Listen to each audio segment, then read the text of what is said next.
Hola, bon dia a tots, estem així en la platja de Xeraco, en la desembocadura del riu Vaca, ¿vale?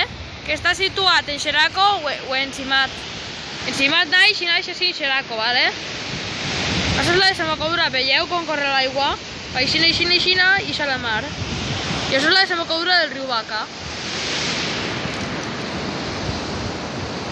Veieu com va per així, el riuet, i després ja es fa més gran i ella és aigua dolça. Estem així en la platja de Xeraco, vale?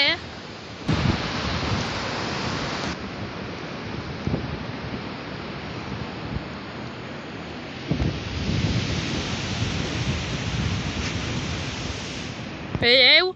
Així ja va el riu cara a Simat, al naixement, vale? I per així passa la presa, més per que van unes comportes, està la Torre Guaita, vale? I així en Xeraco hi ha moltes rutes, que si us fiqueu, si veniu així, veieu al mirador este de Xeraco, veureu un cartel i vos indicaran les rutes que n'hi ha, vale? Bueno, mos veiem en el segon vídeo de YouTube que vos vaig a pujar, vale? Adeu, hasta demà.